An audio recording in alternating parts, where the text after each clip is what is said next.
Hello YouTube, and welcome back to another episode of Telling Stories. I've got a very fun episode lined up for us today as we're going to be looking at the new Netflix reboot of the Lost in Space franchise. It's a really fun, fast, and exciting new show that I'm really excited to dive into with you guys. It's really well written, especially when it comes to different kinds of conflict. So today's episode, we're going to be looking at those types of conflict and how it comes together to tell a really well told story. So buckle up, watch out for any crazy alien robots. I'm Andrew Crabtree, and this is Telling Stories.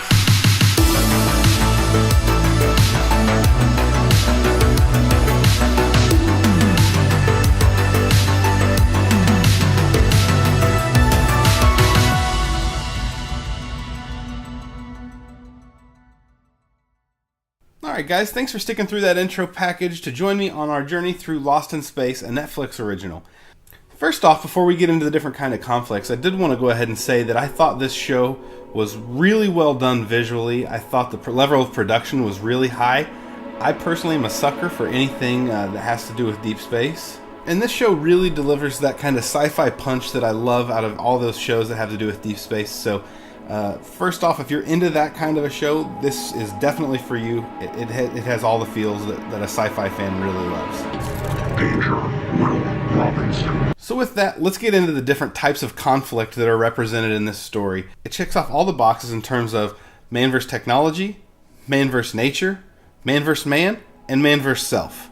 So really kind of hits on all the different types of conflicts here, and it does it so in a really well-written, well-told way. So first, we'll start off with the man versus technology element. The man versus technology conflict is one that runs through the first season of this show, starting with the very first episode where we have the Resolute, which is their spaceship, versus alien robot technology, and then as we have survivors scattered around a nearby planet. We also see man versus technology come to play when we're looking at lack of resources and trying to get their ships back to the base ship of the Resolute. If we got here, we can get back. So right from the beginning and right from the jump and all the way through the show is this man versus technology conflict, which kind of lays the groundwork for everything to follow. The second type of conflict we're going to get into is man versus nature. Now I just told you that we had this kind of shipwrecked planet here where we've got a lot of our survivors, and that's where we really see this man versus nature element really take off. We've got a dying planet producing extreme conditions, and it really plays into the conflict in nearly every episode of the show. There's some really interesting elements, not just of the dying planet, but just the creatures that inhabit that planet and the conflicts that arise from that. There's a couple different really good kind of creature conflicts. So the man versus nature element, also really well written, really well told, and weaved into the story. Maybe Kepler's law doesn't apply here. I need to figure this out. The third type of conflict that we're going to look at, and it's where things start to get really interesting in terms of the conflict of the show and where the writing gets really good, is when we're looking at man versus man. I would say the main type of conflict that really feeds into the storyline most frequently and in a most dominant way is the man versus man element, where we're looking at the Robinson family and maybe even in a larger perspective, the survivors in general versus Dr. Smith, who is a terrific villain. I can't express to you how much I loathe Dr. Smith, and to me that is the mark of a terrific villain. Sorry, Miss... Dr. Smith. She is psychologically deviant. She's underhanded. Right from the very first episode of the show is really honestly worth watching just to see the nastiness of Dr. Smith. It's just part of the job. Dr. Smith is such a terrific villain that she finds a way to permeate into all the different types of conflict in this show, and find a way to put herself in the middle of each of those types of conflict. And for that reason alone, this show is worth watching.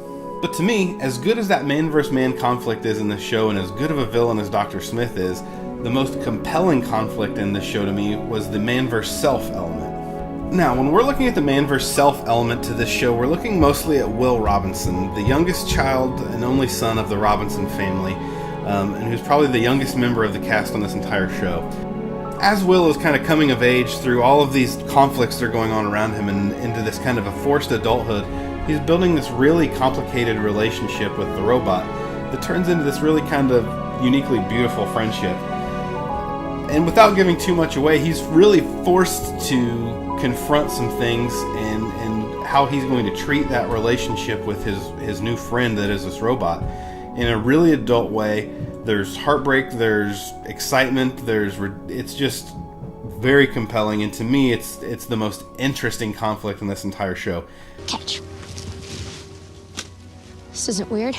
And, like all other types of conflict in this show, Dr. Smith, the fantastic villain, finds a way to weasel herself into that conflict as well, where she really, in a devious way, tries to influence Will's emotional evolution and kind of puts herself in the middle of that situation in a really despicable kind of way that is just awesome to watch. All these different types of conflict really weave in and out of each other in a really well-written way. Man vs. technology and man vs. nature kind of influence each other. Man vs. man influences man vs. technology, and Dr. Smith inserts herself into that conflict as well. You will help me. So to kind of wrap this up, it's just a really fun show that keeps you on the edge of your seat and has really well-written conflict, but is also very visually striking and very highly produced. And it's also a show that's very family-friendly, so you can watch it with the whole family without, feeling bad about any content that they would see.